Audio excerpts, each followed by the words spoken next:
ജനിക്കുമ്പോൾ നമുക്കുള്ള രക്തഗ്രൂപ്പ് ഉണ്ടല്ലോ, അത് പിന്നീട് മാറുമോ? ഇത് പലർക്കുമുള്ളൊരു സംശയമാണ്. ജനിക്കുമ്പോഴുള്ള രക്തഗ്രൂപ്പ് സാധാരണഗതിയിൽ ഒരു മനുഷ്യന് അവസാനം വരെയും അതായിരിക്കും.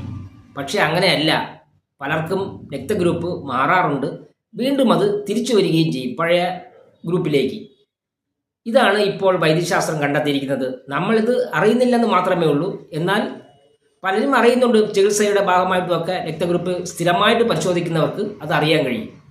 പക്ഷേ സ്ഥിരമായിട്ടല്ല സാധാരണ ആൾക്കാർ പരിശോധിക്കുന്നത് രക്തഗ്രൂപ്പ്. എന്തെങ്കിലും സർജറിക്കോ അല്ലെങ്കിൽ മറ്റെന്തെങ്കിലും ആർക്കും രക്തം കൊടുക്കാനോ ഒക്കെ പോകുമ്പോഴാണ് രക്തഗ്രൂപ്പ് നോക്കുന്നത്.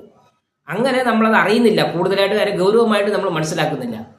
ഏറ്റവും കൂടുതൽ ഈ രക്തഗ്രൂപ്പ് മാറുന്നത് ഈ മജ്ജ മാറ്റിവെക്കുന്ന ശസ്ത്രക്രിയയ്ക്ക് വിധേയമാകുന്നവർ, അതുപോലെ തന്നെ ഒരുപാട് രക്തം കയറ്റുന്നവർ, രക്തത്തിൻ്റെ കുറവ് മൂലം മറ്റേതെങ്കിലുമുള്ള രക്തം സ്ഥിരമായിട്ട് കയറ്റുന്നവരുണ്ടെങ്കിൽ അവർക്ക് രക്തഗ്രൂപ്പിലേക്ക് വ്യത്യാസങ്ങളുണ്ടാവാം. ഒരേ ഗ്രൂപ്പ് തന്നെ കൊടുക്കുന്നതെങ്കിലും അവർക്കും ഗ്രൂപ്പിൽ വ്യത്യാസം വരാം. അതുപോലെ തന്നെ ക്യാൻസർ ട്രീറ്റ്മെൻറ്റിന് വിധേയമാവുന്നവർക്കും ഇങ്ങനെ സംഭവിക്കാം. ഇതൊക്കെ പോയിട്ട് ചില ജനിതക മാറ്റങ്ങളിലൂടെയും താൽക്കാലികമാണ്, ചില ജനിതക മാറ്റങ്ങൾ നമുക്കുണ്ടാകും താൽക്കാലികമായിട്ട്, എന്നിട്ട് പഴയതിലേക്ക് വരും. അപ്പോഴും ഈ രക്തഗ്രൂപ്പ് മാറുന്നുണ്ട്. ചുരുക്കം പറഞ്ഞാൽ പലപ്പോഴും മനുഷ്യരുടെ രക്തഗ്രൂപ്പ് മാറും.